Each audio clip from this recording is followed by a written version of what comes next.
Unfortunately, my oven broke, so we have to pack the whole show and cook in my friend's kitchen just around the corner. So if it happens to you, call your friends and bring all the goods with you and an extra shirt.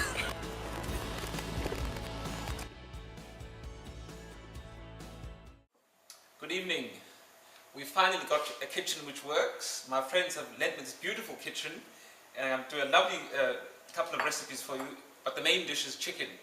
But before we do anything, as usual, we have our important knives, boards and wine. But I've got no idea what's in the fridge, so let me see what's there. Oh, looks very expensive. What should we steal? Boschendal looks good. Don't tell them, don't tell them. Or you have Boschendal Chenin Blanc, very nice, so that should be quite good. 2009. Oh! What I'm cooking tonight is chicken in pastry, which has got mushrooms and garlic, and I'll serve some nice beans with it, some tomatoes, with bits of stuff, but all in pastry. First thing to do is to get the mushrooms on the go so that they can cool down in the meantime. We need butter. I reckon if you get about that much butter for about 8 mushrooms that size, you should be about okay. We need our butter in here. Put it on the heat. And all I'll do is simply chop up some onion, put the mushrooms in and the onion and cook it for about 10 minutes and then cool it down. So all we need is about 1/4 of an onion with the mushrooms and that all goes together.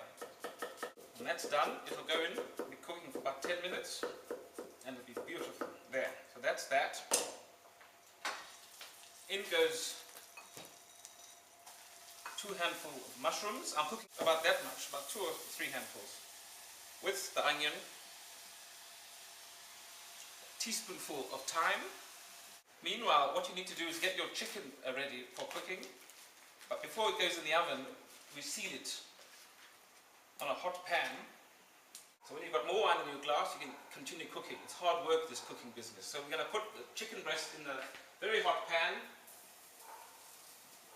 About 20 seconds or so on each side. When they're sort of golden brown, take them out and put them onto the baking sheet and rest them for a few minutes and get on with the rest of it. So what I've done is I've put the mushroom filling onto a plate to cool it down, and I'm going to put it to the side whilst we get on with the next bit of the dish. And all we need to do is make a little bechamel sauce which goes on top of the chicken. And it requires a knob of butter in the pan, about that much, which looks about a dessert spoonful in the pan.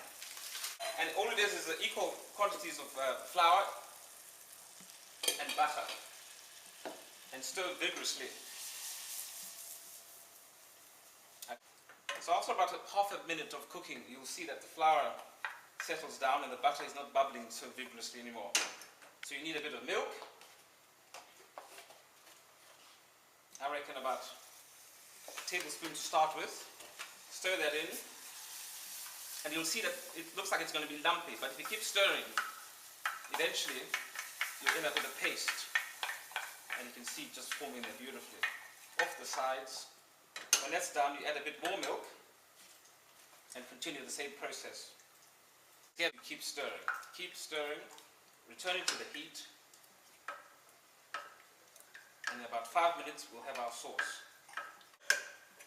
Lovely, brilliant. Now we'll get a bit of salt, a bit of pepper, and a drop more milk is complete. That's it. Now for the main part of the dish, we're going to assemble the chicken. I've got my pastry here. I need some flour on the board so that it doesn't stick when I put it on. Fold it out. Get your chicken breasts out. They should be cold by now, and so should your mushroom sauce. We start with the mushroom. And then goes the chicken on top, just like that. In fact, I'm going to add a little bit of thyme here, because we can. Now comes the sauce. Pour that on top. Oh, looks like custard. What I'll do, I'll just cut about there, move the pastry, and the same with the other side. Divide it into two, put it out there, get an egg, and hopefully it will be a raw egg, which it is. Just get your finger in there, like that, brush the egg around the chicken on the pastry, and this will help seal the two sides of pastry. Get your one side of pastry, plonk it on top, and seal it. Try to shape it so it looks like it's got something delicious in it, rather than a sort of pillow or something dead in there. Once that's done, it will go in an oven which is heated at about 180 degrees or something to that effect, and fold in the sides. Simple stuff, simple stuff. So, in the meantime, the Manchester derby's on, and I think Manchester United are ahead. So I'm going to go and get a change of shirts and come back. So as you can see, we've had a change of clothes because all hell is breaking loose in Manchester. 2-1 to Manchester United. So we have a little pomodoro, or tomato to the rest of us, and some garlic, which I'm going to chop up very roughly.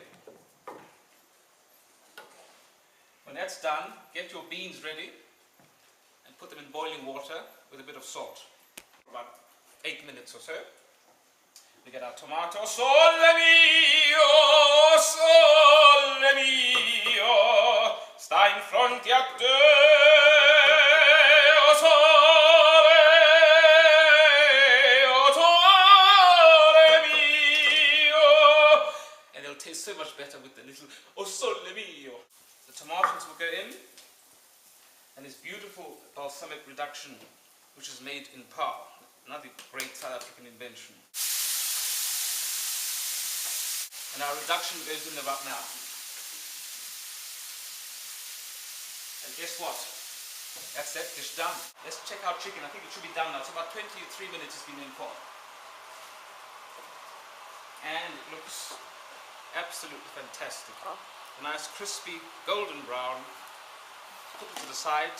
Olives into the tomatoes. And I got some beautiful Calamata olives from Buffet Olives here. Best olives in the country. Fantastic. Add them in just to heat through. First of all, the beautiful crispy chicken on the side like that. The tomato, beautiful tomato and olive, warm salad. A handful of beans. And another little drizzle of the balsamic reduction.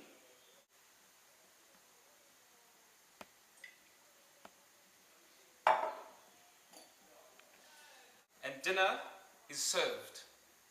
Cheers.